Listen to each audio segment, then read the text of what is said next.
après l'été, ça, bon, vous le savez, vous êtes au courant de l'été, voilà.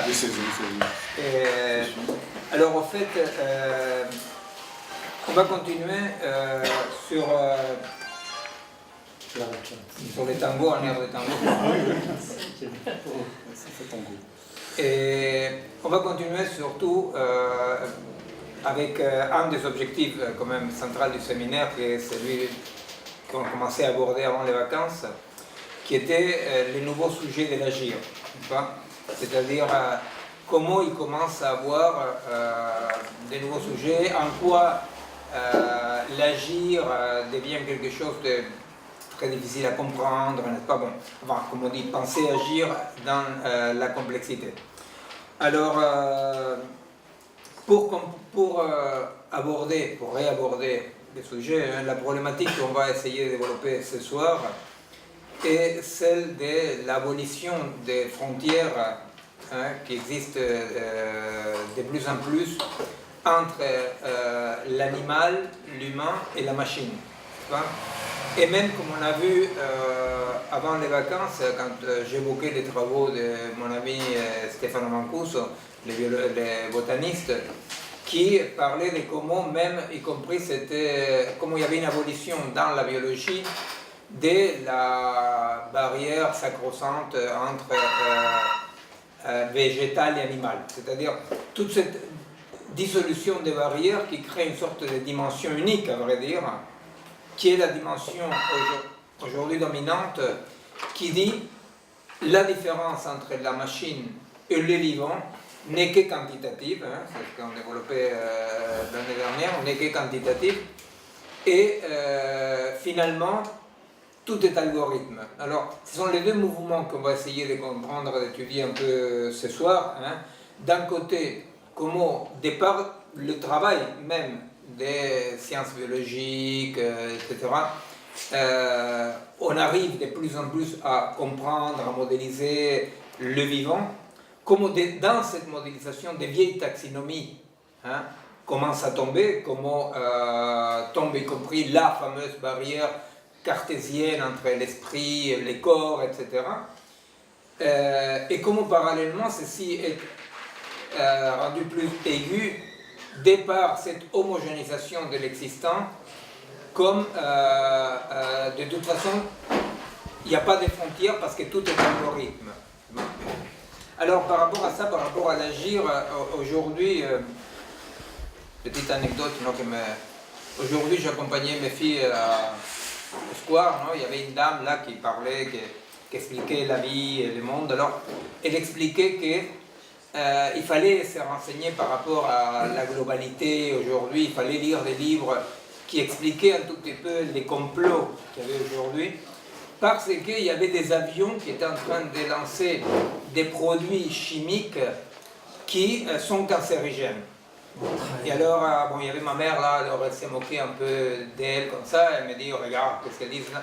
Je dis, bon, c'est quand même paradoxal parce que cette dame, elle se trouve dans la possession du paranoïaque qui dit, il y a un plan pour m'exterminer. Et il sort de votre cabinet et un camion l'écrase. Au fait, c'était pas vrai qu'il y avait un plan pour l'exterminer, mais c'est vrai que les camions l'écrasent, vous voyez. Bon, nous sommes comme ça, dans les désastres écologiques. Il n'y a pas d'avion qui jette des produits cancérigènes pour nous tuer. Mais, effectivement, il y a l'épandage, il y a les perturbateurs endocriniens, donc il n'y a pas un complot, mais la conséquence du complot, on l'aura quand même, n'est-ce pas? Alors donc, effectivement, par rapport à ça, la question c'est ce qu'on avait évoqué au début de l'année dernière. Cette dame, elle disait, il faut s'informer. Alors, bon, je ne l'ai pas invitée au séminaire, elle aurait pu faire toute la première partie, mais au fait, il faut s'informer dans l'idée que, bon, mais quand même, ce qui se passe, c'est que les gens ne sont pas... Non, mais tu sais bien que San Pellegrino, il auspicie, finance, mais c'est San Pellegrino qui finance le séminaire. Bon, mais je ne touche rien, donc ça m'intéresse pas. Merci. Elle disait, bon, mais il faut que les gens soient informés, n'est-ce pas? Et donc elle touchait à un autre point rigolo, de dire, Mais oui, le problème, c'est pas que les gens ne soient pas informés, c'est pas que c'est ce qu'on travaillait l'année dernière, hein, sur lequel on va revenir aussi dans l'agir, hein, qui est comment nous, tristement, nous sommes informés à notre tour de que le développement de l'information consciente, l'information comme ça, comme une information, oui, qui arrive à la terrasse, pas seulement n'est pas condition suffisante pour l'agir, mais que l'information, à partir d'un certain seuil, inhibera l'agir. C'est-à-dire qu'il y a des niveaux d'information qui, parce que justement, ne traversent pas toutes ces dimensions qu'on évoquait l'année dernière avec la perception corporelle, en quoi une perception corporelle est une modification du corps, n'est-ce pas? En quoi le corps va être modifié par l'expérience. Comment cette expérience corporelle, en modifiant les corps par la perception en tant qu'action, toujours la perception est une action, comment va arriver à la aperception et à la conscience, etc. etc. Alors bon, c'est vrai que c'est rigolo parce que de l'information, il y a de tous les côtés, vous voyez, c'est-à-dire nous pouvons regarder d'un air suffisant les teneurs du complot, de la théorie du complot, mais eux, ils peuvent nous rendre l'appareil en disant vous n'avez pas la théorie du complot, vous êtes scientifiquement très informés, mais on est dans le même désespoir et la même impuissance. C'est-à-dire aucun de nous est capable de produire à partir de son information une action. Bien. Alors, cette redistribution de la qualité du sujet qu'on étudiait l'année dernière, c'est-à-dire cette redistribution de la qualité, vous vous rappelez un tout petit peu ou pas? Non? On disait que le fait qu'il y ait des nouveaux sujets de l'agir, qu'il y ait des sujets de l'agir animal, qu'une forêt puisse être un sujet de l'agir, en évoquant le sujet du droit, en évoquant le fait que les droits considérés comme sujet, donc qui agit, un sujet, ce qui agit, hein, non pas ce qui est dans une mécanique action-réaction, feedback, mais quelque chose qui agit. Alors agir signifie effectivement casser quelque part la série normée des faits, hein, pour que quelque chose qui n'est pas programmé, quelque chose qui ne correspond pas à une prédétermination, advienne, n'est-ce pas? Et qui correspond donc à une antériorité, hein, c'était un sujet à au moins une antériorité, une intentionnalité et une limitation. Il est sujet parce qu'il est limité. Et limité pourquoi? Limité parce que justement incarné, hein, c'est un corps, et son point de vue n'est pas le point de vue de nulle part. Ce n'est pas le point de vue de la globalité. C'est pourquoi aussi souvent on dit, face à la consigne très connue des pensées globales, agir local, que les pensées globales est un piège, n'est-ce pas? Parce que le pensée globale est une pensée qui vient en venant de nulle part, hein, appliquée au local ne peut que piéger le local. En revanche, il s'agit effectivement de voir comment une pensée locale avec un agir local peut, depuis le local, piger quelque chose de la situation, de la totalité de la situation dans laquelle ce local-là existe. Ou cette totalité qui ne se manifeste que dans chaque singularité, dans chaque local. Bien. De ce point de vue-là, effectivement, quand on disait qu'il y a une redistribution des qualités du sujet, on disait que c'est peut-être une des choses dures à penser aujourd'hui, qui est le fait que, parallèlement à la déconstruction du sujet, de la rationalité occidentale, cartésien, kantien, ils vont apparaître, ils vont émerger comme ça sans crier gare, parce qu'ils ne viennent pas de la philosophie, ni des sciences humaines, ça vient de la jurisprudence, hein. On voit apparaître tout à coup des nouveaux sujets tout à fait inespérés de droit, hein. C'est-à-dire on dit, voilà, un animal est un sujet de droit, et personne, donc sujet de droit, une forêt peut être un sujet de droit, et on disait comment ça se passe. Et alors, l'année dernière, avant les vacances, on avait arrêté en essayant de voir comment ces processus-là actuels, qui est un processus majeur, effectivement, est un processus de redistribution des qualités qui constituent les sujets de l'agir, n'est-ce pas? Donc, à l'occasion, historiquement, c'est à quoi on assiste et à une redistribution des qualités qui, en Occident, jusque-là, étaient réservées à l'être humain, n'est-ce pas? Les qualités qui étaient réservées à l'être humain pour dire le seul qui pense, le seul qui agit, le seul qui est sujet, le seul qui a des responsabilités, le seul qui peut être jugé, et l'humain, eh bien, l'humain, en tant que figure historique, anthropologique, construite, n'est-ce pas, connaît ces moments de dispersion actuelle, n'est-ce pas, actuelle qui dure depuis un siècle, non, dans lesquels ce qui se passe, c'est que les qualités que pour nous, ça allait de soi en tant que quand même héritier de la modernité, quoi, les qualités qui n'étaient que monopole de l'être humain, en étant distribuées vers d'autres formes, déterminent petit à petit d'autres sujets des droits, d'autres sujets de l'agir. Et alors, bien entendu, que cet autre sujet de l'agir vont être mélangés avec l'autre courant, qui est le courant de tout algorithme, hein, c'est le courant aujourd'hui dominant qui dit la seule différence entre la machine et le vivant est quantitative, n'est-ce pas? Quand ces deux courants-là, n'est-ce pas, il y a un courant qui est un courant historique, pour dire comme ça, n'est-ce pas? Les courants historiques, ils préexistent largement à l'apparition des machines digitales. Ces courants historiques est le courant de la déconstruction, pour dire comme ça, de l'humain comme sujet de droit. Hein, c'est-à-dire, l'humain est le sujet de droit, l'humain décide, etc., etc. Ces courants historiques qui commencent grosso modo autour de 1900, hein, c'est-à-dire quand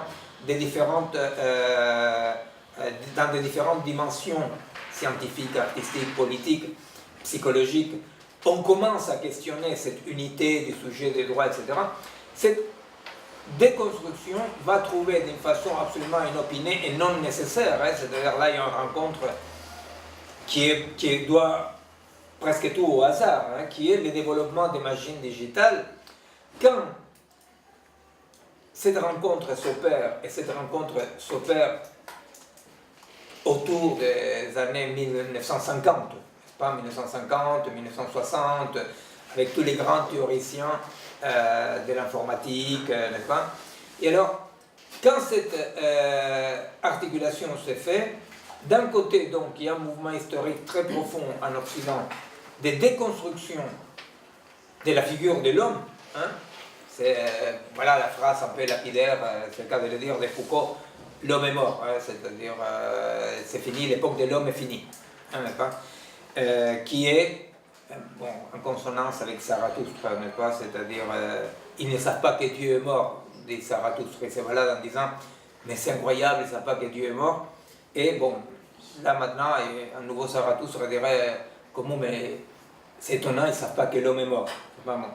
Cet courant-là historique rencontre l'autre courant de l'informatique, de la cybernétique, comme on l'appelait, eh bien, et le courant de la cybernétique dit très très tôt, hein, c'est la phrase de Wiener de 1950 et quelques, je crois, 60, dans laquelle il dit « Bientôt, on sera en mesure de télégraphier un homme ».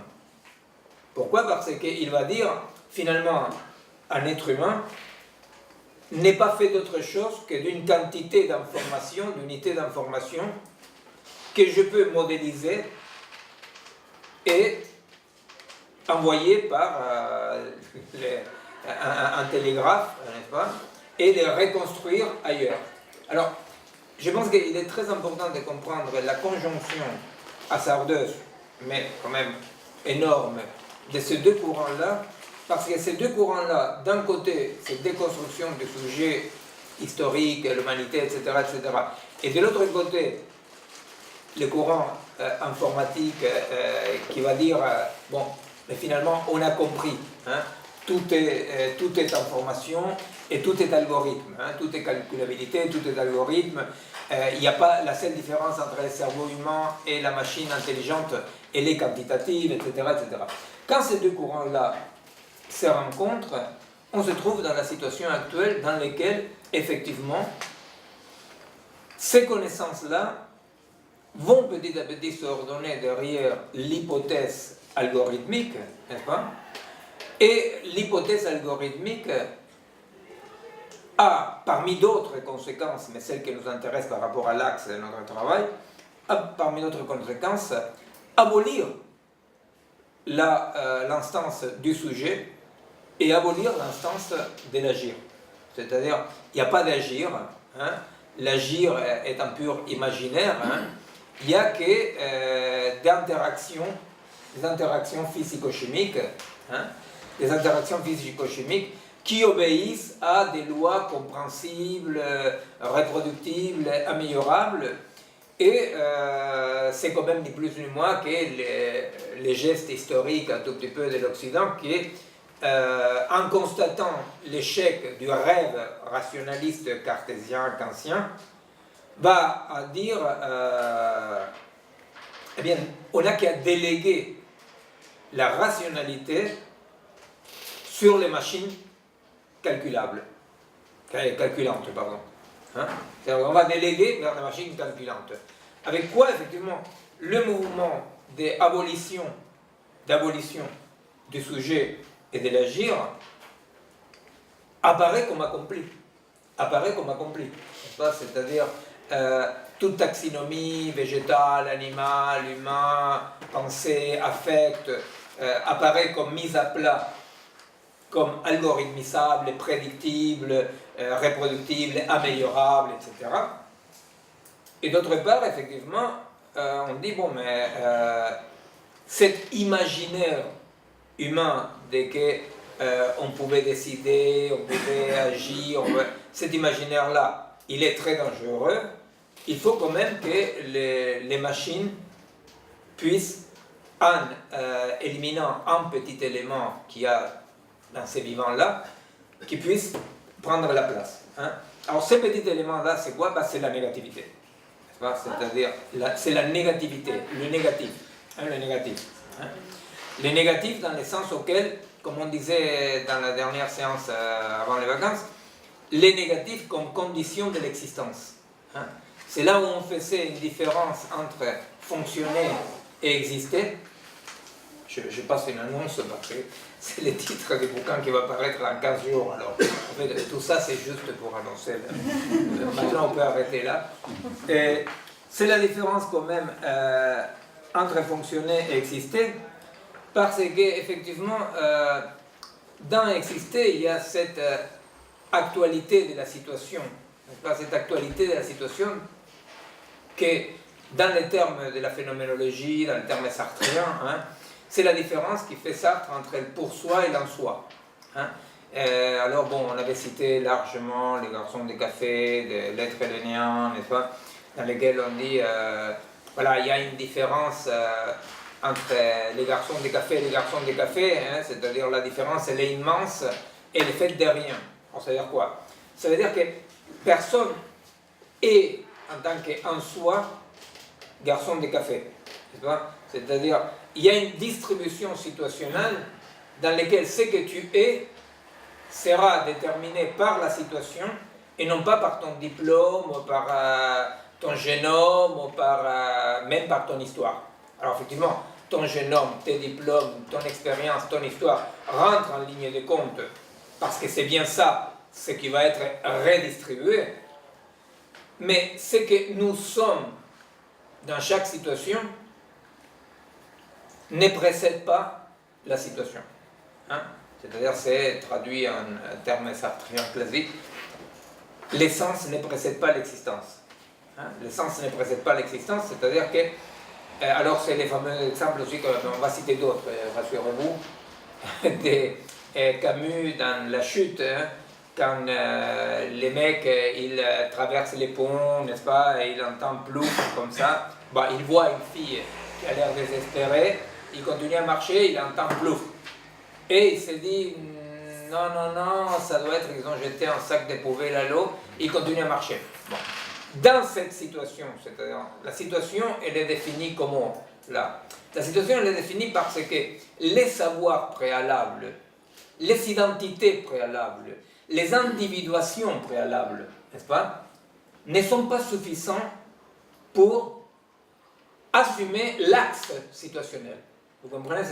Parce que ce qui va faire axe dans la situation redistribue et réordonne la donne, hein, l'en soi. Alors, dans l'exemple de Camus, qui est un exemple, mais on peut prendre n'importe quel exemple, mais l'exemple de Camus qui me semble quand même très clair dans la chute, est que le mec, lui, il s'est dit, je suis un avocat qui a du succès, qui a pignon sur rue, je marche, je vais à un rendez-vous, n'est-ce pas? Et donc, j'entends un plouf, mais je suis un... Bon, des moments où il y a cet événement, n'est-ce pas, cette rupture des faits normés, hein, ces points de non-savoir, tout à coup, ben, les mecs, il n'est plus là un avocat ou pas un avocat, n'est pas un homme, une femme, un chien, vous comprenez? Il ne se définit plus par ça. L'être du mec va se définir par ce que inaugure une situation, par l'éruption d'un point obscur, hein, d'un point aveugle, à partir duquel on ne sait pas. Vous comprenez? C'est-à-dire que dans la situation, le mec il dit, par exemple, il pourrait dire, d'accord, peut-être la nana s'est balancée à l'eau, mais je ne suis pas, comment on dit le mec, maître nageur, je ne suis pas un maître nageur, je ne suis pas sapeur-pompier. Mais justement, dans la situation, quand il y a situation, n'est-ce pas, la situation est définie par ces axes de non-savoir, qu'on peut l'identifier par différents concepts, qu'on soit dans l'épistémologie, dans ça peut être un attracteur étrange, ça peut être un point de non-savoir, ça peut être les non-sens, bon, enfin, c'est un trou qu'on ne peut pas combler avec les définitions préalables. Pourquoi? Parce que le mec, il n'est plus un avocat qui a du succès, ou un homme, ou un Français, ou un Algérien. À partir du plouf, le mec est un lâche. Mais il a honte. Hein? Il a honte. Après, il a honte et sa vie, elle est finie. C'est la preuve, justement, que donne Camus dans cette toute petite nouvelle, que la situation va définir son être. C'est ça que Camus montre. C'est-à-dire que les mecs, ce qui montre Camus d'un point de vue éthique, pas moral, mais éthique, profondément éthique, ce qui va montrer Camus, c'est que, à tel point, la situation, avec son axe aléatoire, c'est ce qui te donne l'être, que si tu loupes le défi, ta vie elle est foutue. N'est-ce pas? C'est-à-dire qu'à tel point, n'est-ce pas, à tel point, l'essence ne précède pas l'existence, hein, que si tu loupes cet appel qui fonde une situation existante, bah, après tu ne seras rien. N'est-ce pas? C'est-à-dire qu'il y a un truc quand même un tout petit peu, il y avait un libérateur fameux à la guerre anticoloniale en Argentine, qui s'appelait San Martin, non, que c'était un Argentin, quelqu'un de très bien en Argentine.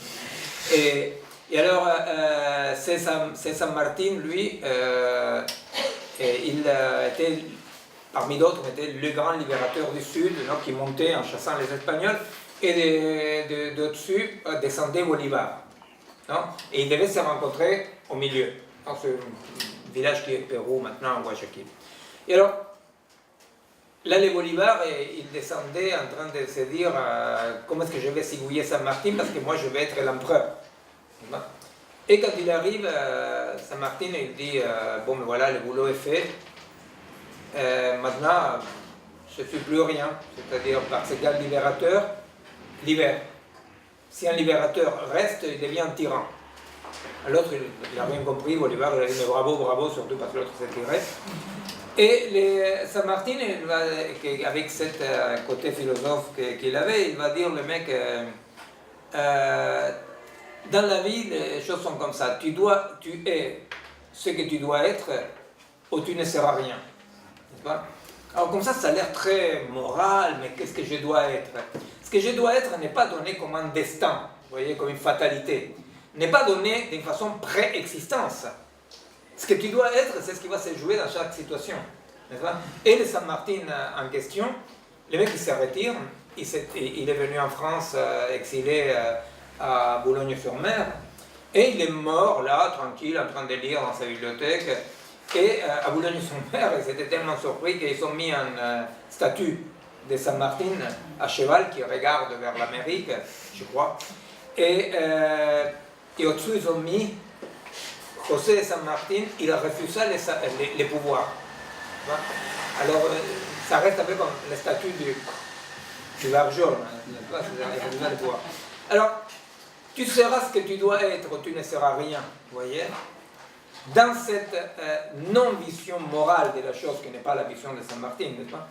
Cette vision non morale est de dire ce que tu l'es dans un devenir situationnel. Tu vois? Et alors, si tu n'es pas ce que tu dois être, tu n'es rien d'un côté. Ça, c'est l'avocat. Alors, du coup, c'est ça que Camus montre. Vraiment, si vous n'avez pas lu, lisez cette toute petite nouvelle, elle est fantastique, parce qu'elle est très courte. Et ce qu'il explique, pourtant vous savez que c'est les deux clubs de football, non, Camus et Sartre, moi je suis du club Sartre, mais je reconnais quand même que Camus a le génie de, dans une petite nouvelle comme ça, résumer les 3000 pages de la critique de la raison dialectique de Sartre, n'est-ce pas?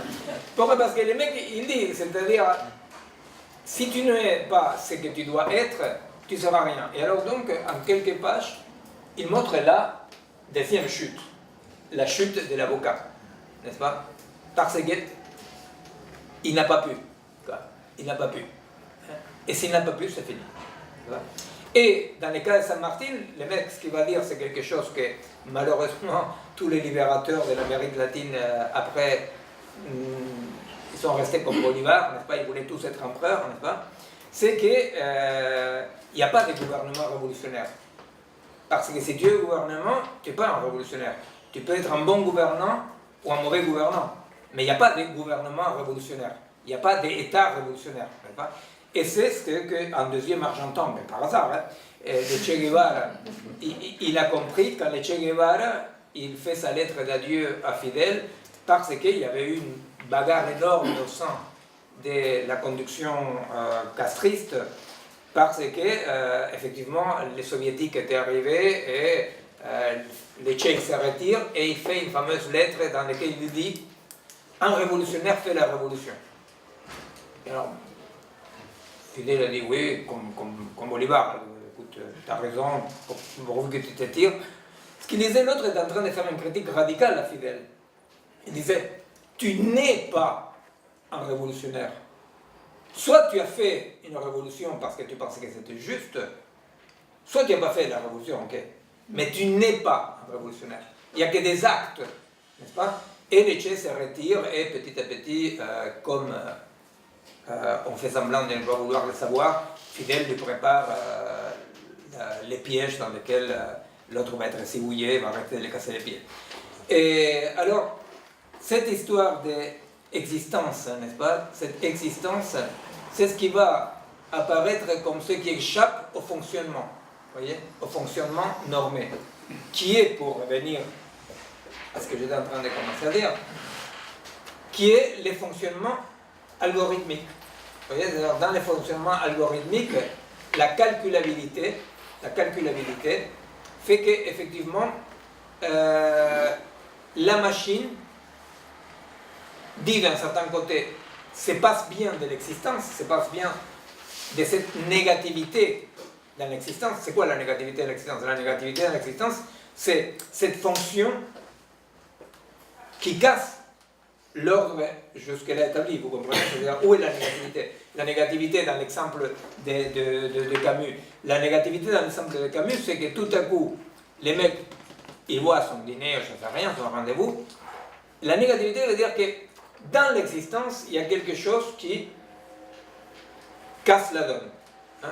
Qui casse la donne et qui ne permet pas que ce qui était bien ordonné continue ordonné. Nous, on l'a présenté plusieurs fois dans les concepts pour nous central de Leibniz, entre possible et compossible. Hein? Plusieurs fois, on a évoqué cette différence. C'est-à-dire, ce qui est possible en théorie n'est pas compossible une fois que cette théorie-là passe à l'existence. N'est-ce pas? Alors, la compossibilité est effectivement cette dimension de l'existence qui incorpore la négativité. C'est-à-dire, compossible, ça veut dire que dans l'existence, pas tous les possibles théoriques sont possibles. Dans l'existence. Hein? Et Leibniz écrit très clairement ça, hein? C'est-à-dire les essences préexistent, bon, c'est une idée, préexistent, c'est-à-dire que... Mais quand ils passent à l'existence, pas toutes peuvent cohabiter. Et c'est là où on voit l'existence comme des corps, hein? Des corps situés, des corps pour lesquels pas tout est possible. Pas? Des corps pour lesquels pas tout est possible. Alors, la négativité, c'est ce que... j'espère qu'ils ne vont pas venir récupérer les stylos. Non, ils sont juste... Bon. Et la négativité est ce que dans les fonctionnements, en général, mais dans les fonctionnements, là on parle de l'archétype de la machine digitale, n'est-ce pas? Dans les fonctionnements de la machine digitale, la négativité n'a pas de place. C'est-à-dire à tel point que, bon voilà, tous les croyants au fonctionnement vont jusqu'au point ridicule de l'autre, de la mort, ce truc délirant. Mais pourquoi? Parce qu'effectivement, c'est-à-dire, quand Laurent Alexandre écrit ce fameux La mort de la mort, n'est-ce pas? Il ne fait que continuer dans ce qui est le transhumanisme continu, de cette logique de que les fonctionnements puissent éviter l'existence, vous voyez, donc éviter la négativité. Et alors, effectivement, si le fonctionnement peut éviter la négativité, il n'y a aucune raison, a priori, pour que finalement, en connaissant les processus du fonctionnement du vivant, on ne puisse pas modifier les processus cataboliques qui mènent à la mort. Vous voyez? Donc, il y a une logique en parallèle. Alors, c'est vrai que Laurent Alexandre est ridicule, je ne sais pas quoi, et les transhumanistes sont bouffonnesques et tout ça, mais la logique qu'ils soutiennent, on peut toujours rigoler, dire qu'est-ce qu'il est con, je ne sais pas quoi. La logique qu'ils soutiennent, la logique est en train de structurer, formater notre monde et notre quotidien. On est de plus en plus dans le fonctionnement. Et on évite, comme la peste, toutes les dimensions qui renvoient à l'existence, parce que l'existence, effectivement, c'est ce que s'avale forcément, c'est la condition même de l'émergence d'une situation existante, cette négativité. Cette négativité qui dit, ben non, c'est pas d'une fois pour toutes. Hein, c'est pas d'une fois pour toutes. Il n'y a rien qui soit d'une fois pour toutes. Hein, c'est ce devenir-là. Alors, c'est là... Pardon, oui. Il n'y a pas une fois pour toutes. Je rebondis là-dessus par rapport à la situation, par rapport à Camus, par rapport à celui qui ne saute pas, à l'avocat, qui soit avocat ou autre chose d'ailleurs. Dit la situation va définir son être, mais son être situationnel, de l'instant. Pas pour toujours. Non, mais ça dépend des trucs que tu loupes, tu vois. Voilà. Là, c'est la dureté de la vie. Oui, si tu loupes, par exemple, si tu marches par la rue, tu vois, et tu vois un handicapé qui tombe, tu vois, tu continues à marcher, et tu te dis, il y a d'autres qui vont la ramasser, je sais pas quoi, tu comprends? Bon, tu continues. Mais il y a des choses qui sont soit cumulatives, soit trop fortes, et que si tu les loupes, tu vois. Tu comprends? C'est-à-dire que... Ouais, mais... Oui, tu loupes. Handicapé, mais handicapé ou pas. Non, ce que je veux dire, c'est qu'il y a des... non, mais bah, mettons un truc soft, pour dire un truc soft. Là, par exemple, je travaille un truc sur ce qu'on appelle la lecture profonde par rapport au circuit cérébral, tu vois. Et alors donc, il y a tous les neurophysiologistes, voilà, qui travaillent là-dessus parce que, effectivement, les appareils digitaux sont en train de faire éviter petit à petit nécroser, je sais pas, tu vois, les circuits profonds que permet la lecture profonde. Alors suppose-toi, toi tu es en train de lire un bouquin et tu sais que ce bouquin-là est important. Mais plutôt que de lire vraiment, de lire jusqu'à aller à ces points-là, qui fait des points aveugles, tu vois, dans lesquels ça va te mettre en question, tu vas vraiment travailler, tu l'évites. Bon, alors tu es un lecteur courant, tu vois, comme la plupart des lecteurs, tu vois, c'est-à-dire ils évitent ce qui les casse les pieds. D'accord. Mais tu es dans une situation dans laquelle on commence, tu vois, à parquer les étrangers, il commence à avoir des crimes racistes, je sais pas quoi. Bon, si tu loupes ça, tu te remets moins bien, tu vois, que si tu loupes la lecture d'un bouquin. Tu vois ce que je veux dire? Pourquoi? Parce qu'il y a l'histoire. L'être, il est situationnel. Mais l'histoire fait partie des éléments de la donne qui seront redistribués. Tu comprends? Alors que l'être situationnel, ça ne veut pas dire que, par exemple, si hier on me coupe un bras, comme l'être situationnel, dans une nouvelle situation, j'ai mon bras. Non, tu comprends? C'est-à-dire que nous sommes des êtres de devenir et historiques. Les vivants, contrairement aux processus physico-chimiques, sont des organismes historiques. Tu vois? Alors, ça veut dire quoi historique? Ben, ça veut dire que les éléments de la donne qui vont se redistribuer, c'est pas n'importe quoi. Tu vois? C'est pas n'importe quoi. Ça sera effectivement avec ce que tu as. Et effectivement, on peut avoir une vision tout à fait naïve et optimiste de dire quelqu'un qui a archi-merdé toute sa vie, tout à coup un jour peut faire quelque chose de très bien. Peut-être, tu vois, peut-être. Mais très malheureusement, si tu veux, il y a comme une sorte de pente descendante dans laquelle moi tu existes, tu vois. Et moi tu existes, c'est aussi la banalité du mal. Parce que c'est quoi la banalité du mal comme l'a défini Hannah Arendt? C'est le mec qui dit, moi je suis conducteur de train, moi je suis bureaucrate, tu vois. Alors, dire moi je suis bureaucrate signifie ne pas refuser l'existence, tu comprends? Tu refuses l'existence, tu dis non, là j'existe pas. Là, il n'y a pas une situation, vous comprenez? C'est-à-dire que, comment on refuse l'existence? On refuse l'existence en jouant à que il n'y a pas une situation qui me convoque. Hein? C'est comme ça qu'on refuse l'existence. On refuse l'existence parce qu'on fait comme l'avocat de Camus, qui va dire ici c'est rien passé. Hein, c'est rien passé. Donc on nie le caractère événementiel, pour dire comme ça, et on imagine un fait. Alors c'est quoi l'effet qu'imagine l'avocat? Il dit, oh, ils ont dû jeter un tas de poubelles, tu vois. En Argentine, par exemple, à l'époque de la dictature, quand on mettait les jeunes hommes, les jeunes femmes, tu vois, les opposants, dans des coffres de bagnoles, les fameux Ford Falcon, tu vois, les gens passaient par la rue et il n'y a pas, sincèrement, il n'y a pas un Argentin qui n'a pas vu au moins une fois pendant les années de dictature, au moins une fois, beaucoup plus, qu'on amenait quelqu'un comme ça, tu vois, que des gens de civils amenaient quelqu'un, bon. Et alors, qu'est-ce qu'ils faisaient, les gens? Comment tu fais? Parce que là, le problème, c'est que tu es face caméra, tu comprends, tu le vois. Eh bien, très simple, tu vois, c'est-à-dire, comment rendait cet événement fait? Il disait la fameuse phrase, ça doit être pour quelque chose. Tu vois? C'est-à-dire que la donation de cohérence veut dire factualiser imaginairement un événement. Tu vois, tu factualises un événement.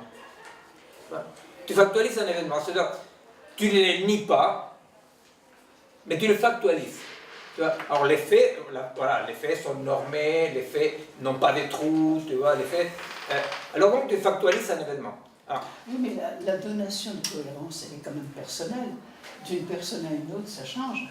si Ce qui est important pour l'un sera très important pour une autre personne, absolument. et pas important du tout pour Si. l'autre. Le Alors, droit de l'avocat, bon, si c'était, je ne sais pas, quelqu'un d'autre, qui a une certaine sensibilité, il agirait tout à fait différent. c'est là où l'histoire rentre en ligne de compte.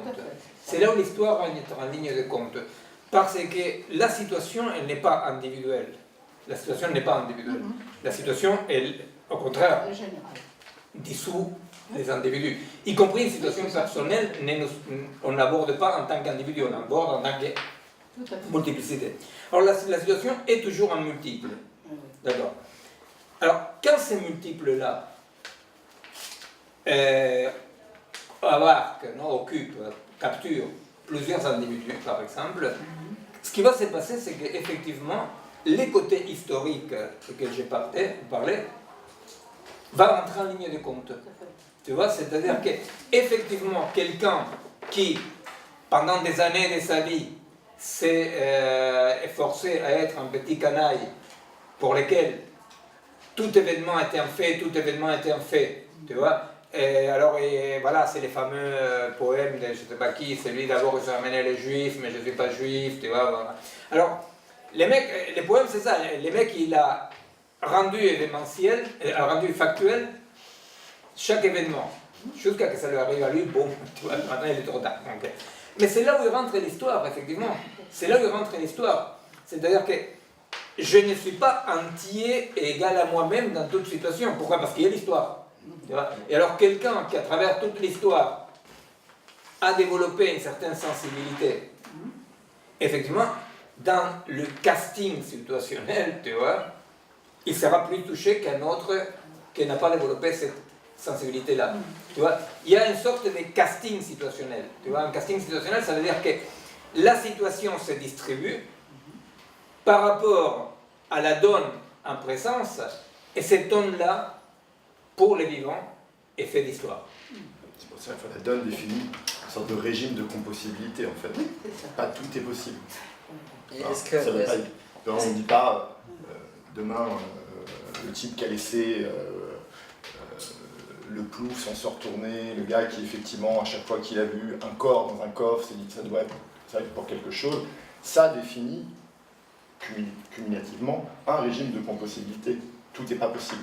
Voilà. Donc c'est aussi, c'est pas naïvement, il ne faut pas dire effectivement l'être situationnel est dans un tout est possible. Il y a une compossibilité qui s'établit avec la donne. Et est-ce que, par rapport, moi je travaille dans des écoles par exemple, par rapport à, je travaille dans des écoles, et je voyais que par exemple aux enfants, on leur disait, occupe-toi de ton travail, de ta table, occupe-toi pas de ce qui se passe chez ton voisin, et dès que l'enfant s'intéressait à ce qui se passe à côté, parce que son voisin avait des problèmes, soit il n'y arrivait pas et tout, on lui disait, mais occupe-toi pas de ce qui se passe à côté, occupe-toi de ton travail à toi, occupe-toi, tu es un élève, hein, donc tu dois t'occuper de ton travail à toi et pas de ce qui se passe à côté. Et on leur apprenait, on nous apprend en fait à nous occuper que de ce qui nous concerne nous. Et je me disais, est-ce que entre l'école et par exemple le pays dans lequel on vit, on nous a aussi appris par rapport à cette longue histoire une certaine façon de réagir aux événements en fait. Non, écoute, par rapport à... Oui, excuse-moi. Ça change. Il y a beaucoup de nouvelles pratiques pour les enfants où au contraire on essaye de leur inculquer l'empathie, c'est-à-dire se mettre à la place des autres, etc.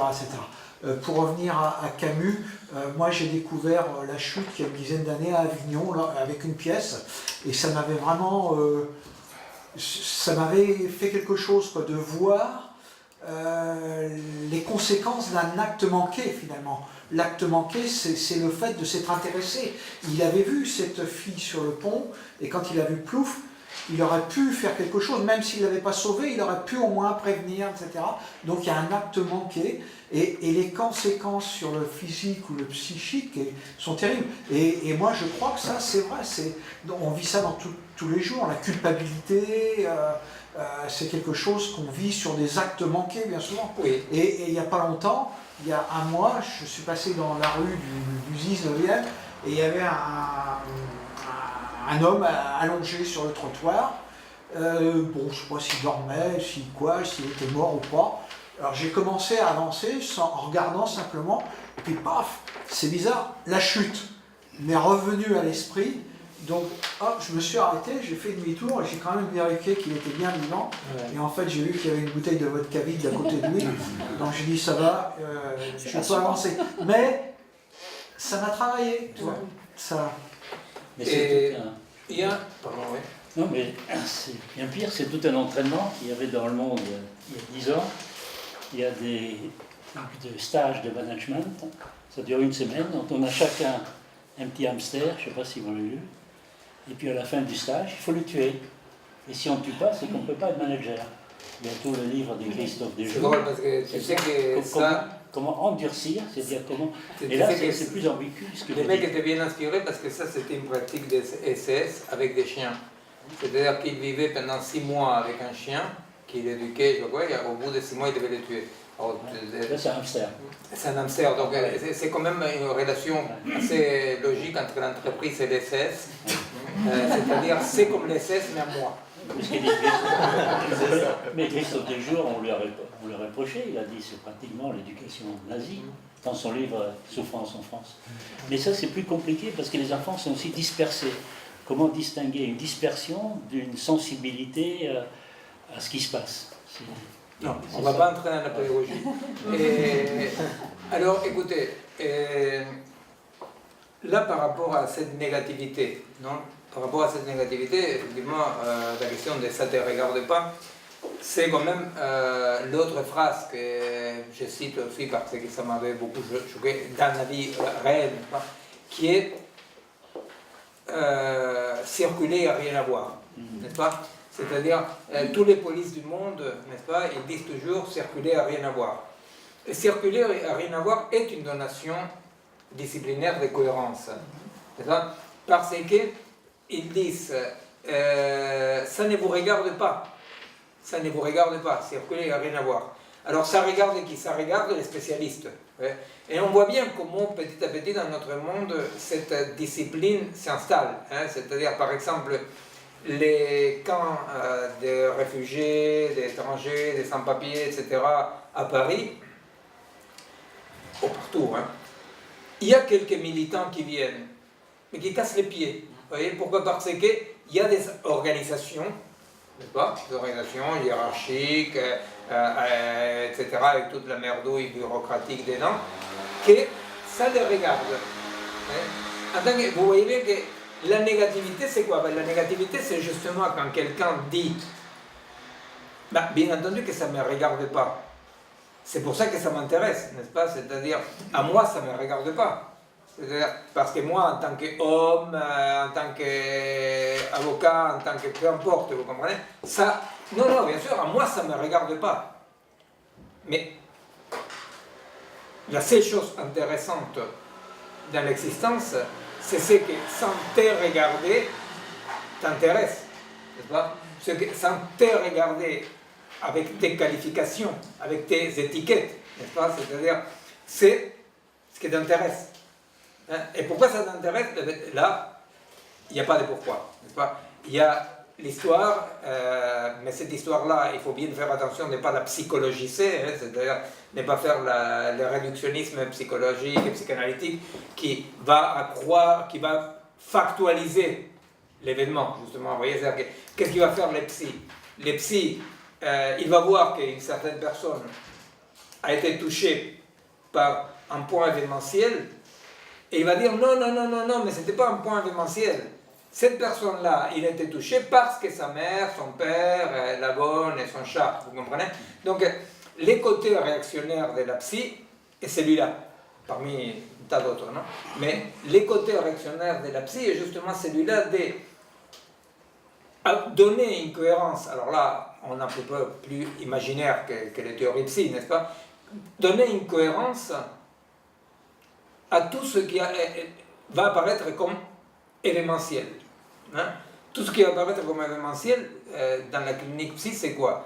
Dans la clinique psy, tout ce qui apparaît comme événementiel, c'est avoir une mère folle, avoir eu tel traumatisme terrible dans l'enfance, être soi-même barjot, n'est-ce pas?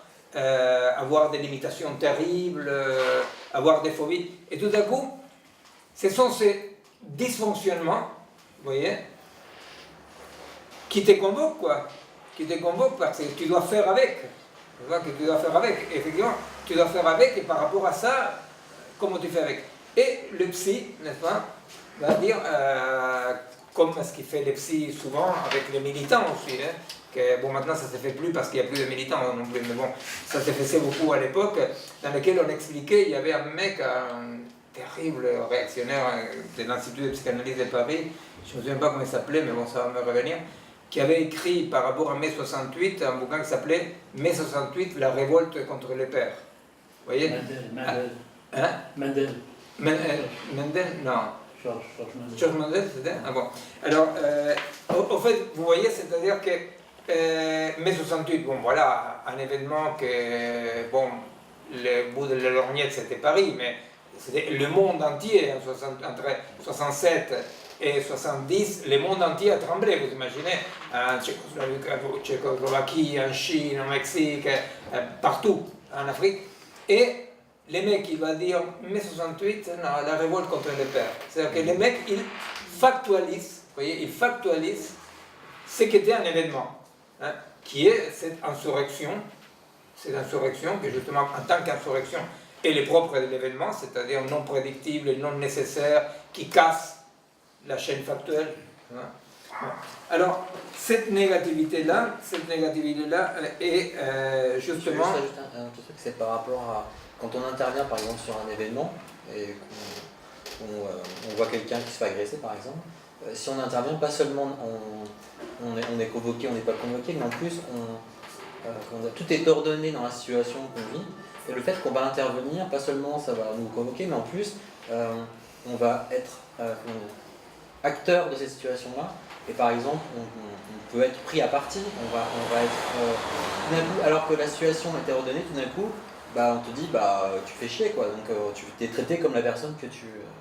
Oui, mais moi ça m'est arrivé il y a quelques temps que j'ai été doublement convoqué parce que j'ai passé à côté de Shakespeare & Company, non, vous savez, la librairie.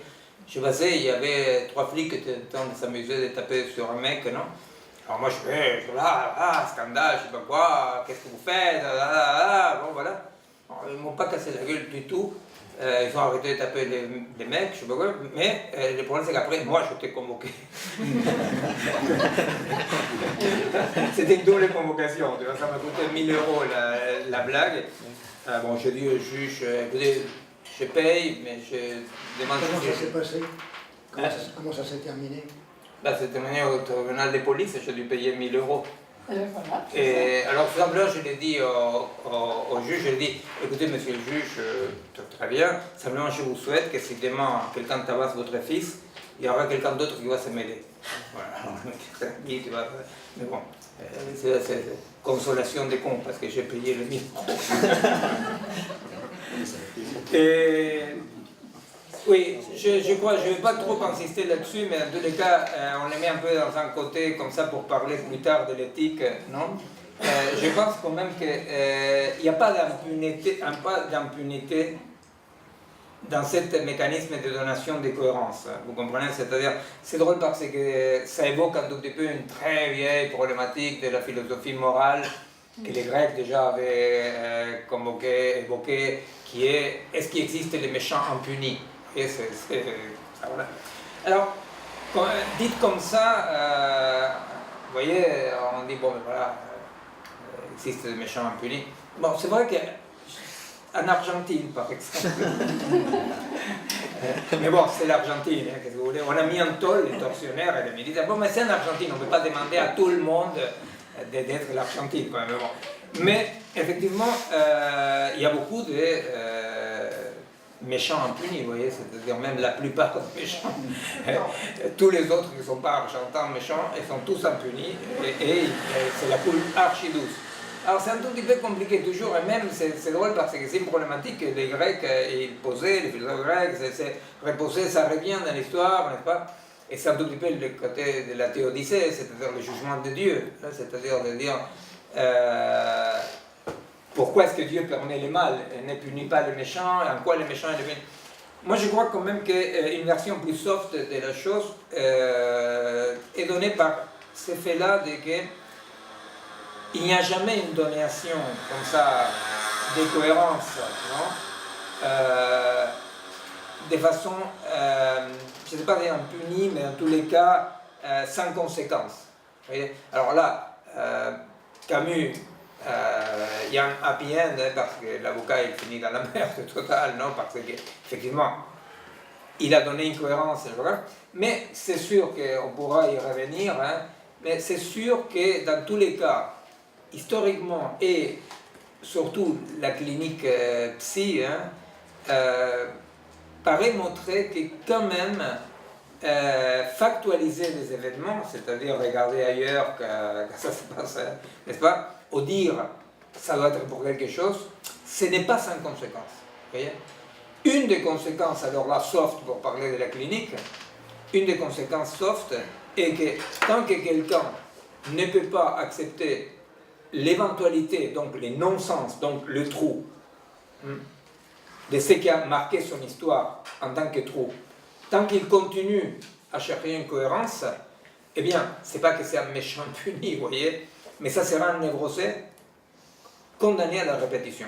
Vous voyez, c'est-à-dire que la donation de cohérence, la recherche de donation de cohérence, de savoir des pourquoi, des comment, là où il n'y a ni pourquoi ni comment, parce qu'il y a un trou, eh bien, dans la vie de tous les jours, ce qui donne, c'est la pulsion de répétition, la pulsion des morts. C'est-à-dire qu'on est là, on est là, on est là, on est là, parce qu'on ne peut pas dire, bon, solde pour tout compte. C'est-à-dire, et c'est même rigolo parce que la pratique psy devrait pouvoir être celle qui permet à un patient d'arriver à un point dans lequel on comprend tous les deux qu'il n'y avait aucun sens, quoi. Qu'il n'y avait aucun sens, quoi. Que c'est la faute à pas de chance, quoi. Que c'est la faute à pas de chance. Que, voilà, si tu es à la place d'être ici, tu devais être là-bas. Et si plutôt que d'être cet spermatozoïde avait été l'autre qui gagnait la course, voilà. Alors, notre monde de fonctionnement est ce monde dans lequel on va vers le devenir machine. C'est pourquoi nous lui donnons tellement d'importance à notre travail, à la définition du vivant. C'est pourquoi pour nous aujourd'hui, en tant que défi central de l'époque, dire quelle est la singularité du vivant, non pas déjà la singularité de l'humain, non pas simplement déjà la singularité de la conscience, mais la singularité du vivant nous semble fondamentale parce qu'effectivement, si cette singularité-là, vraiment, petit à petit, continue à s'estomper dans la croyance de que finalement, nous sommes tous des unités algorithmiques, eh bien, on sera ni plus ni moins qu'en train d'éviter des profondeurs, des niveaux d'existence. On réduit les niveaux d'existence. Alors par rapport à ça, par rapport à l'organisme, je vais dire un mot par rapport à la machine, après on peut voir... c'est drôle parce que tout ce qui existe, existe sous condition du vivant, n'est-ce pas, qui, parce qu'il est limité, il a accès et il est touché par la négativité. N'est-ce pas?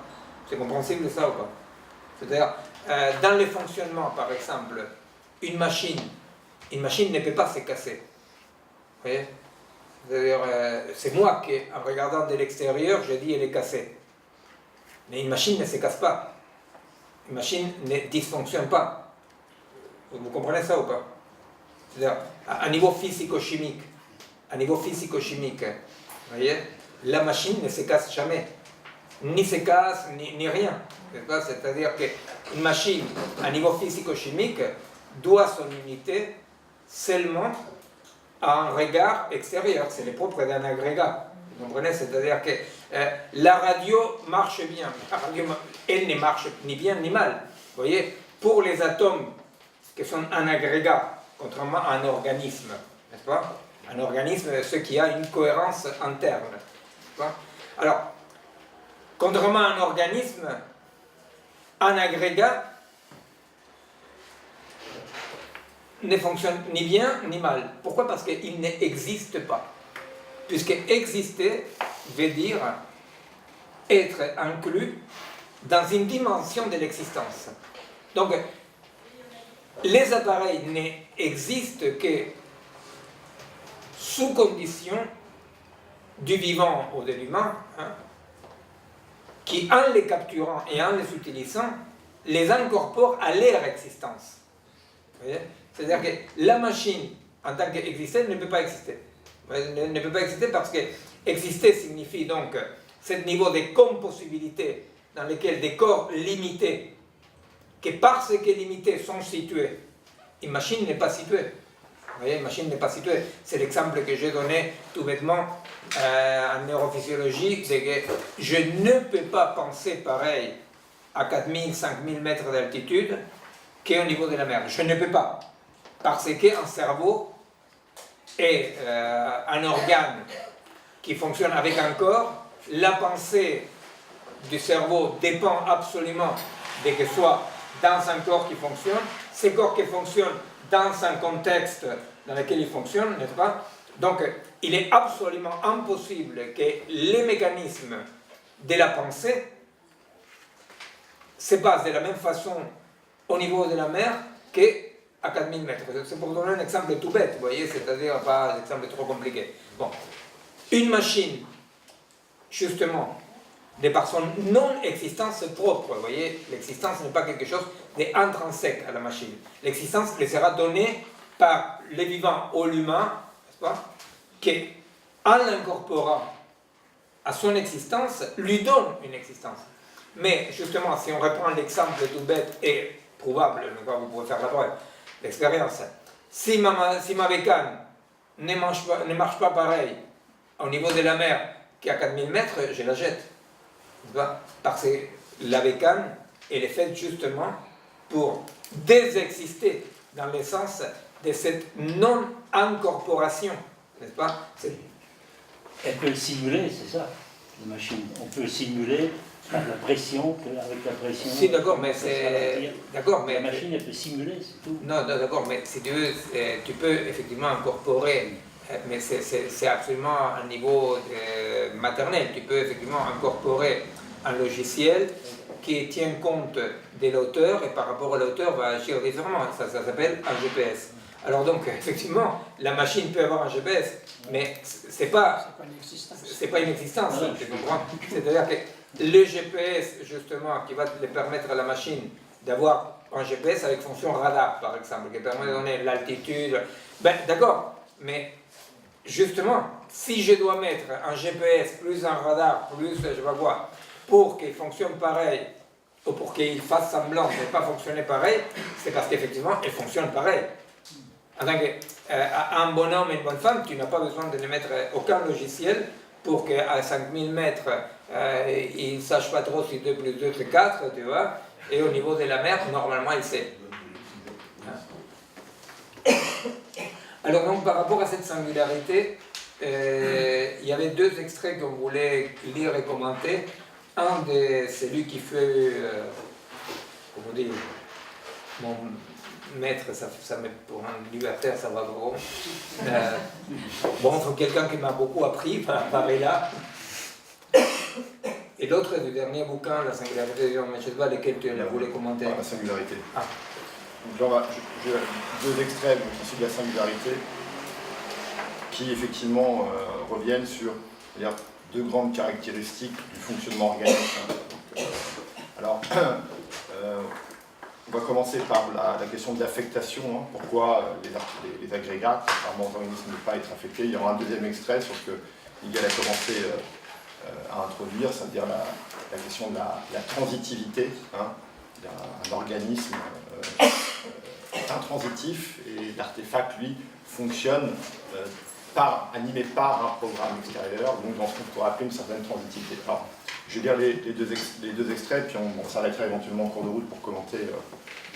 Avec les commandes que j'avais dit pendant que je prenais le pèlerinage. 127.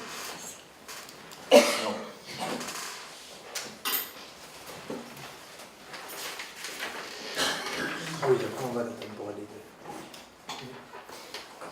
La différence que nous avons déjà évoquée plus haut entre organisme et artefact repose fondamentalement sur cette différence entre l'activité de découpage propre aux êtres vivants finis, limités, et le fonctionnement des artefacts qui discrétisent leur milieu. Enfin, ça, c'est des choses qu'on a vues, revues, discrétisation, découpage, voilà. Pourquoi un artefact n'est-il pas affecté? Pourquoi une machine agrégative et modulaire ne possède-t-elle pas la capacité d'être affectée et de donner ainsi du sens au monde, de construire un monde? La réponse est structurelle. Les organismes, contrairement... Ouais. Justement là par rapport à la question de donner du sens parce que limité. Dans le cas de cet exemple du niveau de la mer aux 4000 mètres, il y a un stimuli, il y a une série de stimuli qui font que ça dysfonctionne à 4000 mètres. Pas? Or, ces dysfonctionnements-là, ces stimuli-là, c'est pas qu'ils vont trouver un sens immédiat. Vous voyez? Contrairement à la machine, par exemple, qu'on aurait programmée. Quand tu es à 4000 mètres, 5000 mètres, tout ce que tu as, c'est que tu te sens bizarre. Que la machine s'arrête, tu ne peux pas bien penser. Donc, il y a un non-sens, vous comprenez? Ce non-sens est parce que, comme situé, comme discret, hein, pas continu, comme discret, n'est-ce pas? L'organisme doit donner un sens. Doit donner un sens à cet événement qui questionne les sens préalables. Vous comprenez? C'est-à-dire qu'un événement déclare comme insuffisant les savoirs préalables, les étiquettes préalables. Hein? Un événement, alors, ce qui peut faire événement, c'est n'importe quoi qui fasse trop, et que tout à coup, il y a quelque chose qui, c'est que jusque-là, fonctionnait de façon factuelle, bon, dysfonction, c'est ces points de négativité. Bon, ne serait-ce que ça, vous voyez, ne serait-ce que l'effet, d'un point de vue animal, et qu'il y a quelque chose qui ne fonctionne plus comme avant, convoque à une donation d'essence. Convoque à une donation d'essence. Du coup, je me demande si là on peut pas lire l'extrait de Valère. Ah, écoute. Du coup, pardon, parce que ça illustre parfaitement ce que dit Miguel, on va dire, même au niveau du fonctionnement biologique, hein, en tout cas pour des processus organiques. Donc, voilà, l'extrait est court, mais c'est exactement dans la continuité. Bref. C'est quel livre? Alors, c'est le Cercle Créateur. Donc c'est un recueil qui vient de d'écrits. sortir. Ouais. Un recueil de Varela et des gens qui ont travaillé avec Varela. Page 122. Étant donné son mode d'identité, le système autopoïétique affronte constamment des rencontres avec son environnement. Autopoïétique, ça veut dire que son existence et son fonctionnement ne dépendent pas de l'extérieur. C'est-à-dire qu'il y a une autoproduction. La vie est un phénomène autopoïétique dans le sens de autopoïèse, autoproduction. Donc, étant donné son mode d'identité, le système autopoïétique affronte constamment des rencontres avec son environnement, perturbations, chocs, couplages, et les interprète dans une perspective qui n'est pas intrinsèque à ces rencontres elles-mêmes. De toute évidence, les pierres ou les perles de cristal ne considèrent pas les gradients de sucre. Là, c'est parce qu'il utilise l'exemple de gradient de sucre parce que l'exemple plus haut parle effectivement de l'interaction entre une bactérie et le sucre. Hein. Il montre les interactions, effectivement, la perméabilité membranaire, voilà. Donc, de toute évidence, les pierres ou les perles de cristal ne considèrent pas les gradients de sucre parmi toutes les possibilités infinies d'interactions physico-chimiques comme particulièrement significatives. Pour que cela arrive, la perspective ayant pour origine une identité activement constituée est essentielle. Il serait tentant de se laisser aller ici à de brumeuses considérations sur le sens, évoquant la pire sorte de vitalisme du passé ou le jargon informationnel de l'époque présente. Ce que je souligne ici est que ce qui est signifiant pour l'organisme lui est donné par sa constitution en tant que processus distribué avec un lien indissociable entre les processus locaux où une interaction se produit, c'est-à-dire les forces physico-chimiques agissant sur la cellule, en l'occurrence l'exemple du sucre, et l'entité coordonnée qui constitue l'unité autopoïétique. Cela lui permet de manipuler son environnement sans avoir besoin de recourir ni à un agent central tournant la manivelle de l'extérieur, comme un élan vital, ni à un ordre préétabli en quelques lieux spécifiques, comme un programme génétique en attente d'expression.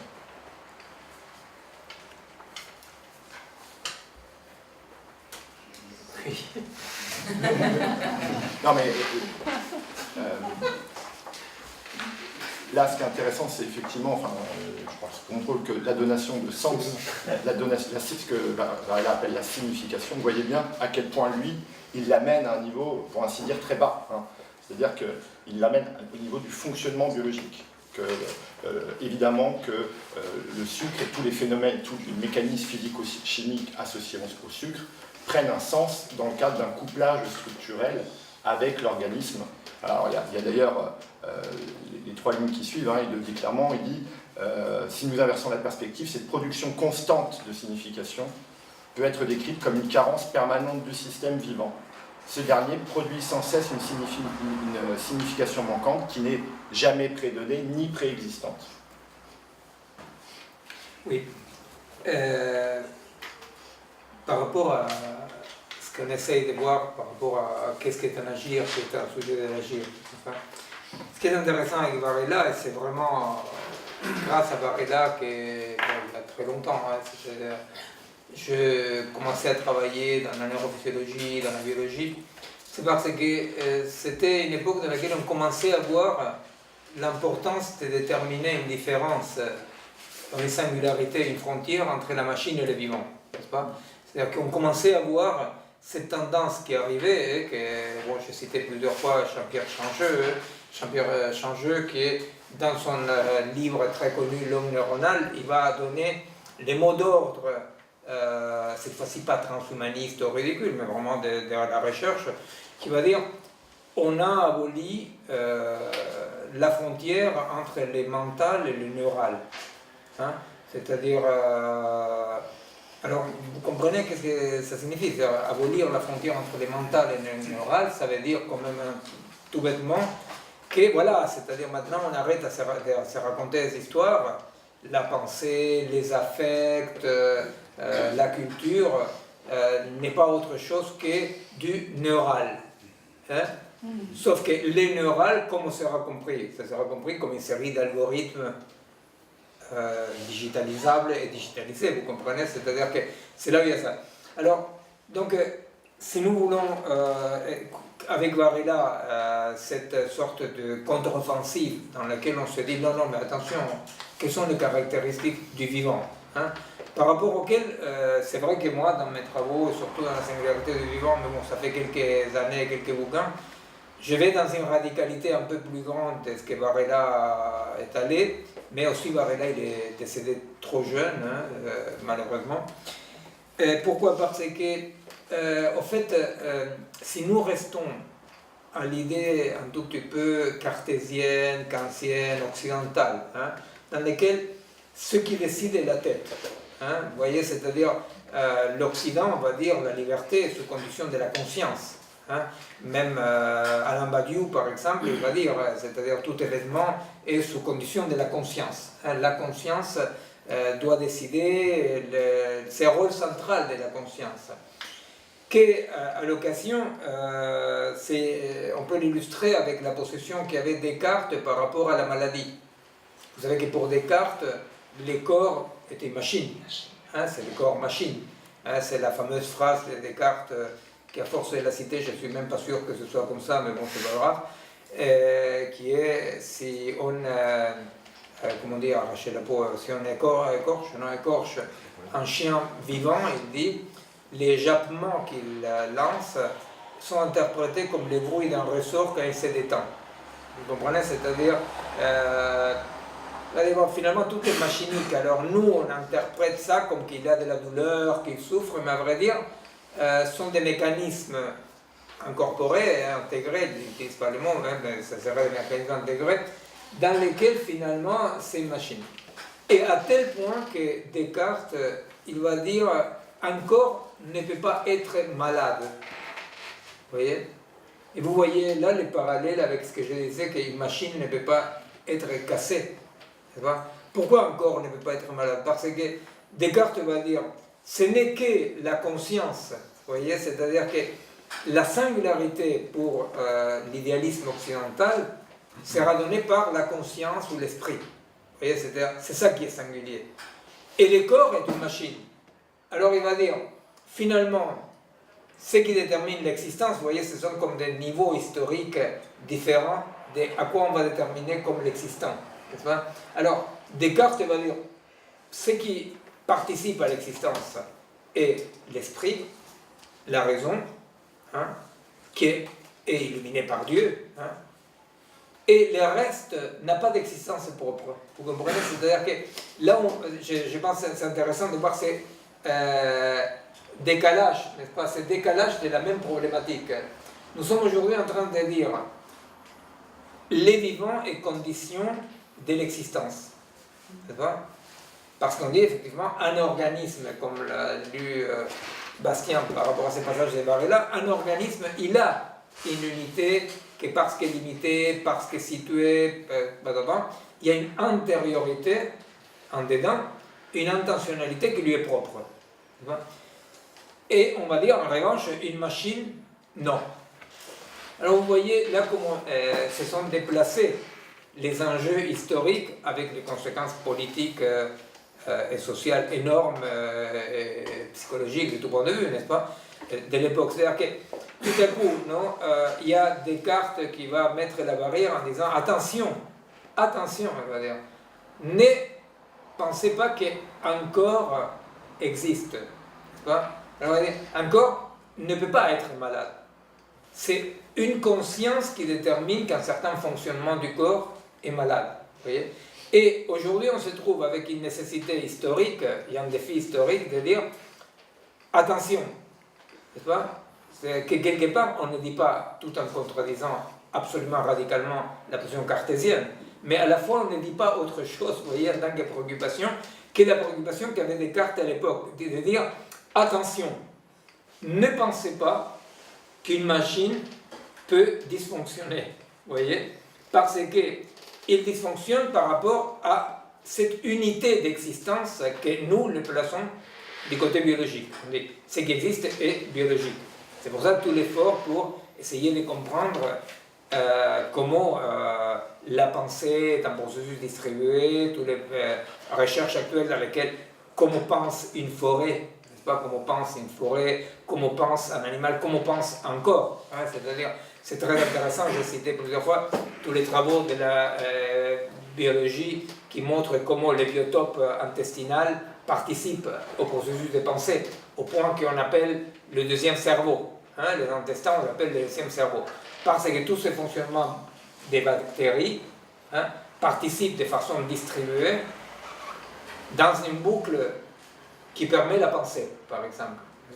Alors, nous, on est là en train de dire, attention, un corps a une unité, cette unité n'est pas donnée de l'extérieur, cette unité, elle est interne, avec une intentionnalité. Donc, il y a quelque chose de l'ordre de l'existence et qui est biodépendant. Et quelle est notre préoccupation, non, parallèle et opposée à Descartes? De dire, attention, parce que ceci, elle est propre et exclusif du vivant. C'est le propre et exclusif du vivant. La machine, bon. Alors, c'est là où, aujourd'hui, on n'aura pas le temps, mais c'est là où, dans ce que j'ai développé dans les Mamotreto, et tout un effort que j'ai fait pour essayer, d'une part, d'expliquer en quoi les champs biologiques en tant que champs est ce qui donne l'existence, ce qui existe et donne l'existence, mais à la fois, j'ai fait un effort, mais on verra peut-être la prochaine fois, comment la langue, la technique, l'urbanisme, l'économie, n'est-ce pas, sont des entités qui, tout en fonctionnant comme un organisme, ne sont pas autopoïétiques, n'est-ce pas? Elles ne peuvent pas se autoproduire. Elles dépendent, pour exister, d'être participées et capturées par les vivants. C'est compréhensible, ça? Ouais.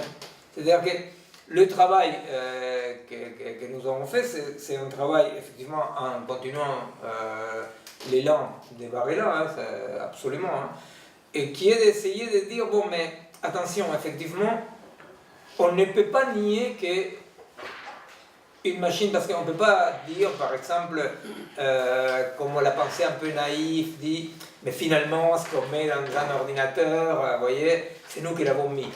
Non, c'est pas vrai. C'est-à-dire, les ordinateurs, ça fait très longtemps qu'ils ont des programmes qui peuvent, comme comme ils disent entre guillemets, apprendre, autoprogrammer. Donc, ils ont une certaine autonomie, qui est une autonomie qui, à nous, ne doit pas nous surprendre énormément, parce que la même autonomie qu'il y a la langue, par exemple. C'est-à-dire, la langue, une langue vivante, est une langue qui, effectivement, ses limites, se rend possible, rend des interdits, et qui fait penser. Elle fait penser comme ci ou comme ça. Par exemple, c'est très intéressant les travaux des linguistes qui montrent comment, dans l'écriture chinoise, qui permet certains types de pensée et empêche d'autres types de pensée, la pensée de l'être, dire l'être, c'est qu'en Occident on n'arrête pas l'être, n'est pas. Tu ne peux pas l'écrire, c'est-à-dire que tu peux faire une série de périphrases, n'est-ce pas, pour expliquer ce que les Occidentaux appellent être, et les néants non plus. Il n'y a pas ni être ni néant. Pourquoi? Parce qu'effectivement, il y a une autonomie de la langue. N'est-ce pas? Il y a une autonomie de la langue qui permet que certaines choses soient dites et pensées dans cette langue et empêche que d'autres soient dites et pensées dans la langue. Donc, l'effet qu'il y ait des dispositifs qui soient autonomes dans leur fonctionnement et dépendants dans leur existence, vous voyez, n'est pas une surprise. Le problème, c'est qu'aujourd'hui, de par la place qui va prendre le monde digital, on est dans une croyance très dangereuse de qu'on pourrait finalement remplacer le pur fonctionnement, donc l'existence par le pur fonctionnement. Hein? Alors, est-ce que, oui.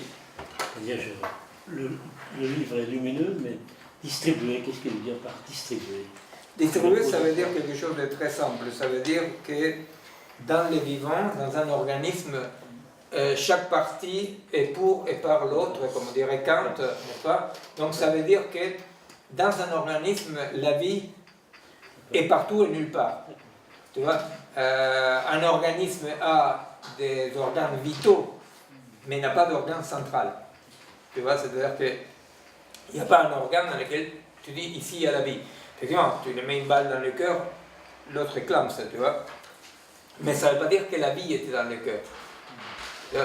Alors, bon, là, c'est un tout petit peu aussi le travail qu'on a fait avec Bastien dans la singularité des vivants, pour essayer de serrer au plus près les caractères distributifs. Tu vois, parce que ça, c'est toute une discussion très grande qui existe, de dire, ok, mais où est la base à partir de laquelle on est dans les vivants et à partir de quoi on est dans l'agrégat? C'est une grosse discussion. C'est ça la grosse question. Ça, c'est une grosse question. Mais il y a plusieurs grosses. Ça fait un clam d'obèse.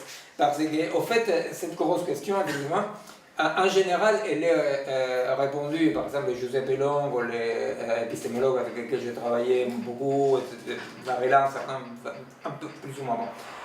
Disons qu'il y a une tendance très très forte dans la biologie, donc non réductionniste, la biologie qui dit qu'il y a une différence. La tendance très forte est de situer une unité des bases, mais une unité que je peux identifier et répertorier. Et c'est la cellule. Hein? En général, ils disent, voilà, l'unité des bases d'un organisme est la cellule.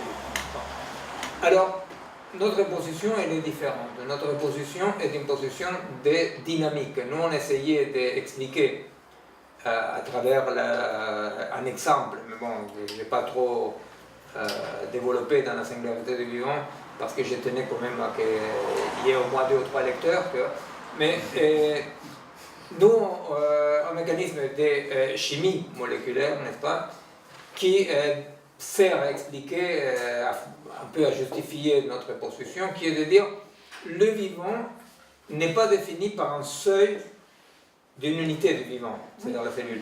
Le vivant, pour nous, va être défini par un fonctionnement de capture et d'intégration distributive, n'est-ce pas, qui fait que tous les éléments qui sont capturés dans cette dynamique sont les éléments dans lesquels la vie est distribuée.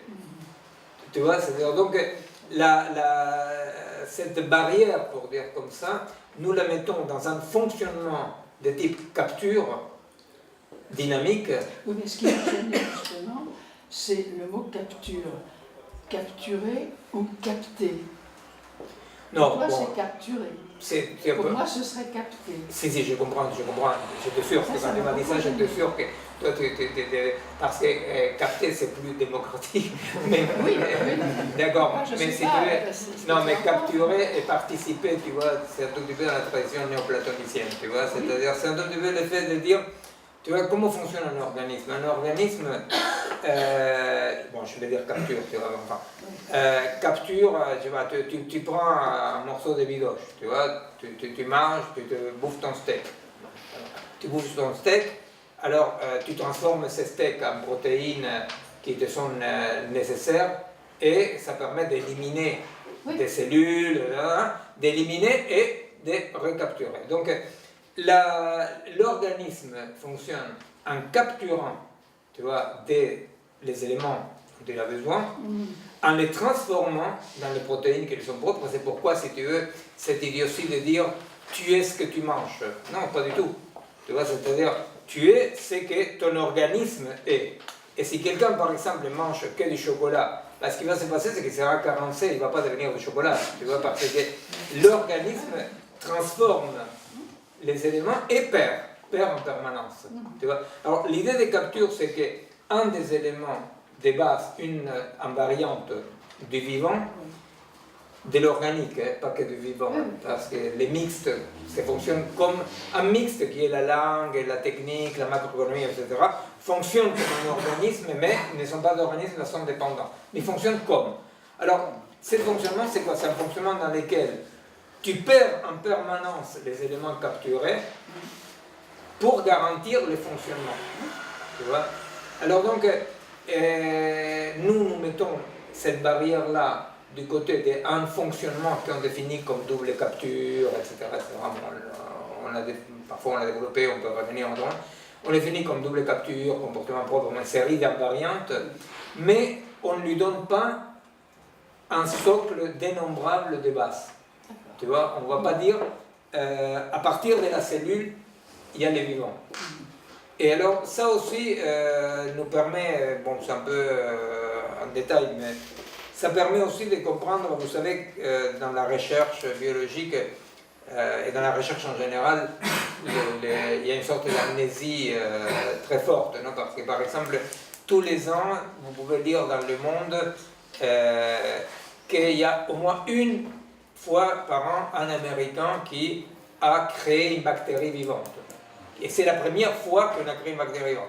Sauf que l'année prochaine, à nouveau, il y a un Américain qui, pour la première fois, et alors donc, bon, le lecteur qui a les circuits profonds, comme dirait l'autre, un tout petit peu abîmé, et a que les circuits courts, n'est-ce pas, et il dit, oh tiens, regarde, Raymond, on a créé la vie. Et alors, Raymond a oublié aussi, donc on l'avait déjà créé 10 fois la vie. Alors, donc, nous, ce qu'on peut dire, c'est que, bon, alors ce qui se passe, tu sais bien, alors le chercheur, il la ferme, parce que sa bactérie, tu vois, il ne la voit plus au bout d'un moment. Ce qui effectivement se passe, c'est qu'un organisme peut incorporer des parties inertes à son fonctionnement. Tu vois, par exemple, nous incorporons des vitamines de synthèse, on peut incorporer des éléments qui s'incorporent à un organisme. Par exemple, le cerveau incorpore sans aucun problème au schéma corporel la canne de l'aveugle, n'est-ce pas? Ou continue à avoir incorporé la jambe qu'on a coupée. Hein? Les fameuses, comme dit l'autre, la résilience, n'est-ce pas? C'est devenu à la mode. La résilience, en fait, en neurophysiologie, voulait dire ça au départ. La résilience, on appelle la neurophysiologie, la résilience, c'est ce phénomène à travers lequel les mecs te disent j'ai mal à la patte que m'a coupée. C'est le fils de Depardieu. Il avait une souffrance terrible, une jambe. Il s'est fait couper la jambe, il devenait fou de douleur à la jambe qu'on avait coupée. Non, il sentait la douleur distale. C'est les nerfs à ce moment-là qui. Non, Non, il paraît que c'est bon. Enfin, moi, je non, trouve que c'est la représentation que l'on a. Oui, il y a une représentation que autant il peut s'étendre jusqu'à incorporer la canne de l'aveugle, par exemple, mais elle peut aussi n'est pas incorporer la diminution Tout à fait. d'un membre. Il n'incorpore pas. N'incorpore pas. Voilà. Alors, pourquoi j'ai dit ça alors, au fait, c'est la question, personne ne suit ici. Non, c'était sur la capture. La capture. Non, je pense qu'on n'était plus à la capture. On a capté. Capter ou capturer. Bon, enfin, non, capturer, ça y est, on avait déjà vu, tu vois. Non, mais la Ah Oui, la voilà. cellule, le socle. La cellule, Alors, le socle. voilà, merci. Donc, le fait qu'il n'y a pas un socle, donc il y a un fonctionnement, voilà, et dans le fonctionnement, c'est ce fonctionnement qui peut incorporer, c'est pour ça que je parlais de la bactérie artificielle, n'est-ce pas, la vie, créer la vie. C'est-à-dire qu'un organisme peut incorporer effectivement un élément inerte, comme le bâton, qu'on peut ignorer une perte, n'est-ce pas, dans le cas du cerveau. Mais c'est que ça ne veut absolument pas dire que la vie puisse être un phénomène que tu puisses créer ou pas créer en laboratoire. C'est-à-dire que la vie capture des éléments pour continuer à vivre et incorpore des éléments à ces processus. Alors, la question c'est, bon, alors donc, on appelle vivant à ce fonctionnement-là, qui est autopoïétique, etc., n'est-ce pas, d'incorporation, des captures, des participations. Voilà. C'est un système ouvert. Est un système à la fois ouvert, parce qu'il se co-constitue. Ouvert et limité. Ah, voilà, absolument. Il est ouvert et limité. C'est-à-dire, il est ouvert et limité, et c'est même là où, effectivement, c'est ce que disait Bastien tout à l'heure, c'est même là où, je disais en citant Descartes, comme il y a un déplacement de la définition de l'individuation. N'est-ce pas? C'est même là où on se rend compte qu'effectivement, ce qui forme l'individuation de la vie change à travers la vie d'un organisme. Ça change. C'est-à-dire qu'effectivement, un organisme, il est ouvert et individué à la fois.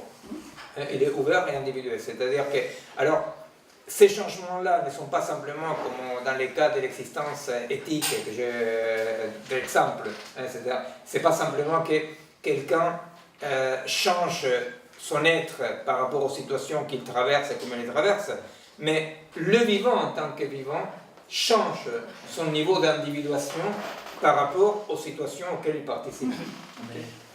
C'est pas pour flatter, mais pour moi, ton livre a réglé la question. Moi, c'est ce que je me crève à dire aux chercheurs américains. Je leur dis, allez jouer au golf. Non, c'est-à-dire, qu'est-ce qu'on peut dire? C'est un peu cuistre, c'est la machine, elle est extra partes extra partes, et c'est partes intra partes. C'est-à-dire, c'est une cellule qui se développe, mais l'enjeu est effectivement que c'est encore la vie qui capture la machine, mais ce que tu expliques, c'est peut-être que la machine peut capturer la vie. C'est ça aujourd'hui l'enjeu. Absolument. C'est-à-dire que, alors là, bon, on va continuer la prochaine fois là-dessus, mais c'est vrai que dans cette dialectique, pour dire comme ça, fonctionnement-existence, c'est pas tout à fait vrai qu'il puisse exister quelque chose de séparé. C'est-à-dire, c'est pas que quelque chose puisse fonctionner et quelque chose puisse exister. On peut dire que le fonctionnement est plutôt du côté d'une modélisation de certains processus de l'existence. Mais le fonctionnement dépend de l'existence. Enfin, pour moi, un fonctionnement, une machine, c'est un peu sur les lois physiques, les lois de la nature. Donc, ce qu'on attend par fonctionnement, c'est la vérification qu'elle fonctionne suivant son modèle, enfin, suivant le modèle des lois physiques. Si, mais la différence, tu vois, c'est que par exemple, autant quand moi je monte une bécane, par rapport à un logiciel, c'est un tout petit peu différent, mais quand je monte une bécane, mon modèle coïncide avec les parties de la machine. Donc le fonctionnement coïncide avec la machine. En tant que dans l'existant, dans le vivant, le fonctionnement ne sera jamais qu'un modèle approximatif qui ne sera jamais la chose. Tu vois? C'est-à-dire, c'est même quelque chose d'assez regrettable parce que par exemple... Je veux dire, comme physicien, on sait que le modèle est approximatif, il retire quelque chose. On n'a pas, quand on modélise, on ne capture pas Oui, l'ensemble des phénomènes. ça dépend à quel niveau tu te déplaces. Si tu te déplaces à un niveau, par exemple, tout bête, tu vois, d'un transiteur, un radio. Alors, tu as une radio, tu vois, les modèles que tu as des parties de la radio coïncident exactement avec la radio, tu vois, et tu peux effectivement, même d'un point de vue énergétique, puisque c'est toi qui as mis les circuits intégrés, tu vois comment ça fonctionne. Chez les vivants et dans l'existence, tu vois, dans les situations d'existence, tout fonctionnement ne parle pas d'autre chose que d'une certaine extériorité pour toujours, tu vois, c'est-à-dire c'est éternellement, tu vois, extérieur. Pourquoi? Parce que je peux modéliser une cellule. Effectivement, il existe des modèles fantastiques de cellules. Sauf qu'effectivement, entre les modèles de la cellule et la chose, la différence restera toujours infinie. Même plus, tu vois. Plus je modélise, plus j'affine mon modèle, etc., plus je tombe dans la confusion dès que finalement la carte est le territoire. Tu vois, qui est quand même la confusion actuelle. C'est-à-dire que pour qu'on arrive à dire effectivement que le cerveau est une machine algorithmique et que donc elle est comme un ordinateur, c'est parce qu'effectivement on est dans l'idée de que la carte est le territoire. Tu vois, c'est le réductionnisme physicaliste, la carte est le territoire. D'accord. Sinon, dans le passage que tu as lu, là, enfin, on a l'impression qu'il y a un aspect inerte à la machine. En fait, d'un côté, on a quelque chose de totalement extérieur, comme tu dis, et dans la machine, c'est un côté inerte. Est-ce qu'une machine peut jouer un rôle dans un acte situationnel, par exemple? Une machine, on pourrait considérer que c'est pour ça que, bon, on fera la prochaine fois, c'est pour ça que dans les Mamotreto, tu vois, je fais tout un effort pour expliquer la catégorie des mixtes. Tu vois, un mixte c'est quoi? Un mixte c'est, voilà, par exemple, une machine qui n'est pas autopoïétique, c'est-à-dire que donc il n'est pas autonome, mais elle est autoréférentielle, qui a un niveau d'autonomie. Tu vois? Alors, effectivement, c'est-à-dire les machines participent à l'existence, mais participent en dépendance. Tu vois, c'est-à-dire que la machine n'existe pas. C'est-à-dire capturée par le vivant, c'est ce que... Capturée par les vivants. Capturée et participant du vivant. Mais l'inverse c'est vrai aussi, la machine capture le vivant. Donc. Voilà, alors le problème c'est ça. Le problème c'est qu'anthropologiquement, tu arrives dans une situation dans laquelle on est convaincu et on agit comme si le vivant était une machine. Là, il y a un formatage. Bon, je vous raconterai un tout petit peu là les travaux que j'étais en train de voir sur la lecture. Ils m'ont demandé de travailler un peu sur la lecture, d'un point de vue neurophysiologique. Bon, les neurophysiologistes qui travaillent là-dessus, et ils voient, la chose la plus évidente qu'ils voient, c'est que les circuits longs qui permettent la pensée profonde et conflictuelle et contradictoire, qui ne correspondent pas avec les circuits courts, dans la lecture sur écran, que lecture sur écran, ça ne veut pas dire lire pareil qu'une feuille sur l'écran. La lecture sur écran, ça signifie que tu lis un truc, tu sautes à l'autre, tu tapotes pour avoir d'autres trucs, n'est-ce pas? Dans cette lecture courte, tu vois, sur écran, il y a un phénomène d'atrophie des circuits profonds. Tu vois? Alors, comment la machine colonise les vivants? La machine colonise les vivants, effectivement, en éliminant des niveaux d'existence. Tu vois? C'est-à-dire que la machine ne peut pas s'indépendiser des vivants. Ce qui peut, c'est diminuer la puissance du vivant de plus en plus. Et là, je pense que la lecture, qui est un exemple quand même très urgent, tu vois, c'est très urgent parce que quand on met des neuroscientifiques au ministère de l'Éducation française, quand on est convaincu que l'important c'est l'information et non pas, etc. Là, tu es en train concrètement de créer une génération que je ne sais pas jusqu'où c'est vrai ou c'est pas vrai, mais bon, comme les Amerlocs sont très exacts par rapport aux statistiques, tout ça, ce qu'il dit, tu vois, c'est que le pourcentage des jeunes de moins de 20 ans qui vraiment n'ont pas des circuits longs qui permettent la pensée profonde développée est énorme, tu vois, énorme. Je ne me souviens pas le pourcentage, je ne vais pas dire n'importe quoi, mais c'est énorme. Or, les circuits profonds, c'est des circuits de développement de l'architecture cérébrale qui permet la pensée complexe, la pensée contradictoire, la pensée critique. Tu vois? Et alors donc, les phénomènes sont multiples, tu vois, parce que par exemple, tu vois, quand on dit l'information inhibe l'action, on dit comme ça, merde, comment, il y a un grand mystère? Non, c'est très simple, tu vois, il y a des trucs très simples. D'une part, il y a cette atrophie des circuits profonds, etc. Mais aussi la question, c'est que l'information te met en attente d'informations, tu es inondé d'informations. Donc, il n'y a aucun axe événementiel, justement, qui te permet d'avoir une vision critique de cette information plutôt que de l'autre. Tu vois, c'est-à-dire que tu te mets à fonctionner en manque d'informations. Tu comprends? C'est-à-dire que tu n'es pas en manque de pensée profonde pour analyser l'information. Tu es en manque d'informations. Et être en manque d'informations signifie fonctionner. Ouais. Signifie fonctionner. Enfin, là, je pense juste à un moment, on avait parlé de Shannon, justement, qu'est-ce que c'est que l'information? L'information, quand le journal de 20h commence par il fait aujourd'hui, nous sommes telle date, il n'y a pas d'information. Et il définit l'information comme quelque chose d'exceptionnel. Il y a information qu'on ne sait pas probable. Non. Alors, je ne sais pas quand tu parlais de l'information. Non, là je parle d'information dans le sens commun. Ouais.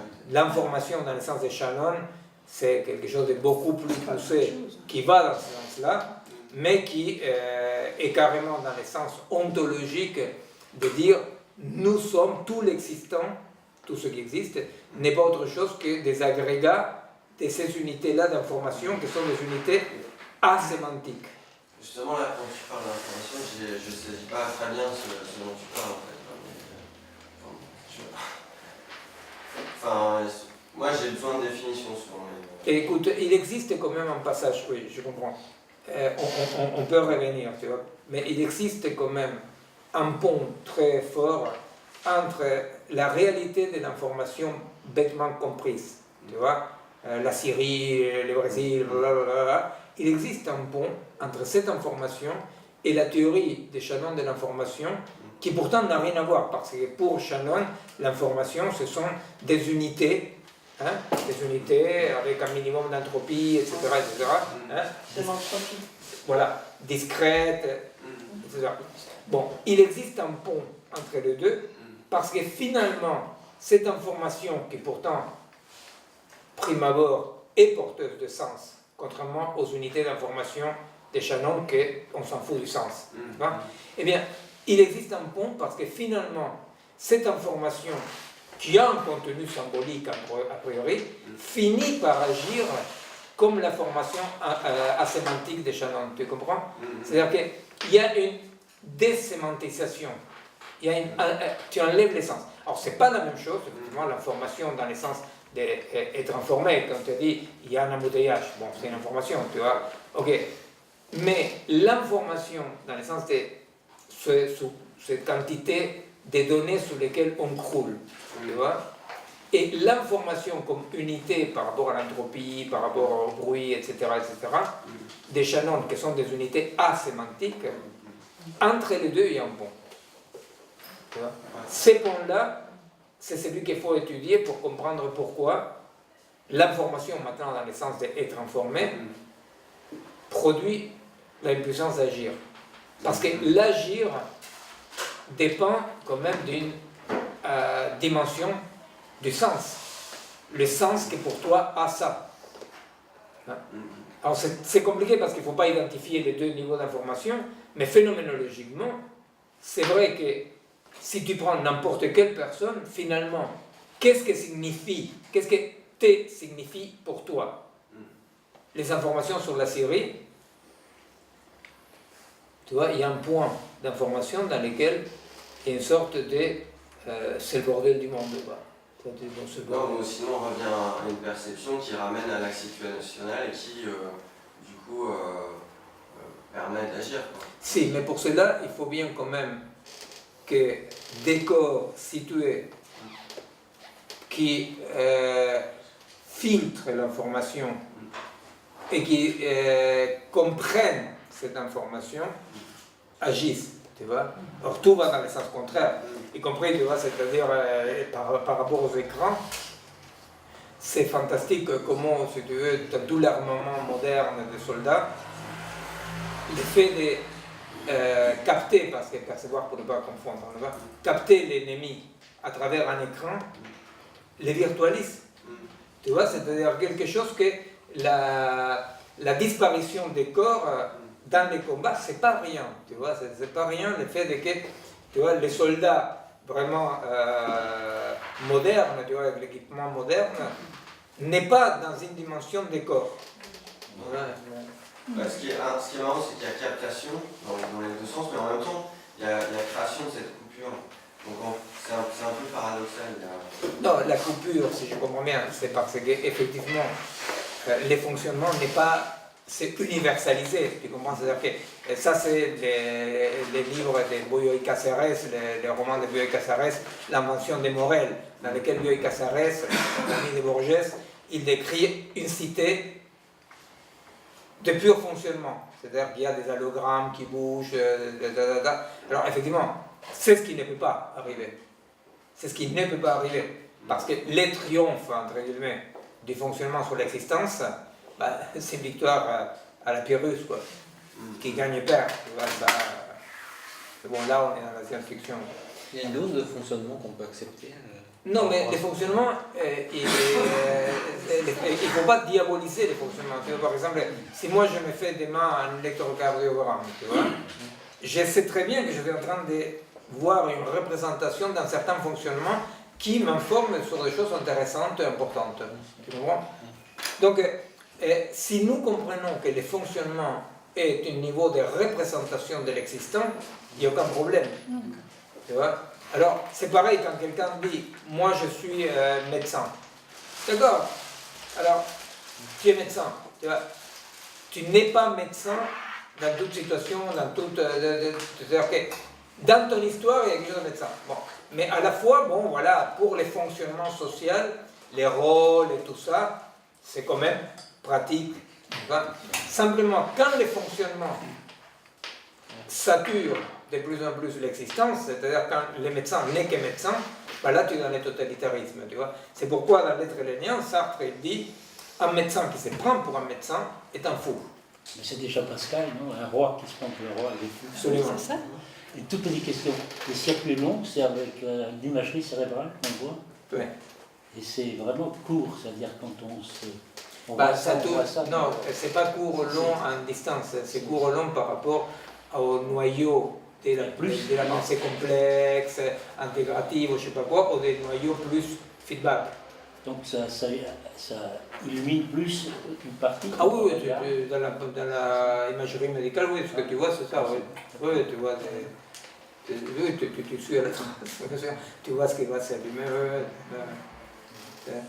Ça, maintenant, vous pouvez les voir même par Internet. Je pense que vous pouvez voir des trucs, les circuits de la lecture, de la pensée complexe, dans des imageries cérébrales. Je pense que, je n'ai pas vu sur Internet, mais j'imagine que maintenant ça l'est. À l'époque, quand on commençait à voir ça, c'était pour nous une révolution totale, parce que tu imagines que le cerveau, nous on avait vu, moi j'avais vu en médecine des tranches du cerveau, et l'électroencéphalogramme, qui était une sorte, tu vois, de peinture abstraite qu'on interprétait, tu vois. C'était quand même très, tu vois, et tout à coup, on a commencé à voir, tu vois, le neurone qui s'allume quand tu penses au numéro 5, tu vois, les circuits neuronaux liés aux affects, à la pensée complexe, à la création artistique. Les problèmes de l'imagerie cérébrale, c'est que d'abord, reste une interprétation, et deuxièmement, c'est pas la chose. Mais bon. Il y a une différence entre le fonctionnement, je crois qu'on est un site, dire pense qu'on est que un site si on est un site ou que médecin quand on est médecin et qu'on ne peut pas voir l'étiquette, et fonctionner, que la technique nous fasse fonctionner par exemple. Toujours de la même façon suivant le lieu où on est par exemple. Mais j'ai pas compris la deuxième partie quoi. Si on fonctionne toujours de la même façon suivant le lieu où on est, par exemple avec un téléphone portable, on peut être dans plein de lieux très différents et fonctionner. Si, non, mais le téléphone portable est certainement une des merdes majeures qui font que les gens fonctionnent. Parce qu'effectivement, le téléphone portable est cette illusion de présence, comme on dit, de présence partout, d'être ubiquité, du don d'ubiquité. Tu vois, c'est sûr que c'est absolument impossible de ne pas avoir des circuits et des neurones ratatinés avec les fonctionnements permanents du portable, parce que le portable est un des instruments. C'est pour ça que moi, dans les cerveaux augmentés, j'ai voulu travailler sur des instruments du quotidien, tu vois, parce que, effectivement, les portables qui te rendent service, c'est sûr que ça te rend service, tu vois, mais bon. Mais par contre, c'est pas le fait que, par exemple, on parlait tout à l'heure de quand on est à la montagne ou et par rapport à la mer, j'allais dire, on fonctionne pas pareil, dans le sens où il y a une dysfonction et il y a on crée du son. Et du coup, quand on a un téléphone portable, un ordinateur, on peut fonctionner. Si, mais bien sûr, mais tu imagines que, par exemple, d'un point de vue psychologique, anthropologique et social, on ne se rend pas compte qu'est-ce que signifie que quelqu'un se balade à la Quiaca, en Himalaya, à Paris, à Quimper, je sais pas quoi, en train de comme un perroquet, tu vois, c'est-à-dire avec une sorte de continuité, c'est-à-dire que le con, il est dans une continuité, dans une dimension de continuité qui nie la discontinuité situationnelle. Alors, il faut être vraiment payé par Orange pour nier que ça doit faire quelque chose, tu vois. Parce que normalement, on n'est pas dans une continuité. Normalement, tu es dans des discontinuités. Alors, effectivement, je pense que les portables, tu vois, qui est pas pour rien distribué, offert, je sais pas quoi, partout, c'est quand même un élément de fonctionnement majeur, tu vois, parce que ça nie toute discontinuité. Tu vois, c'est une question courte. Courte, non, c'est mauvais, ça c'est fonctionnement. Au début de débat, on parlait de vivant, donc c'était les conditions de vivant, donc on comprend que quand on parle de vivant, c'est la mort, donc c'est assez essentiel.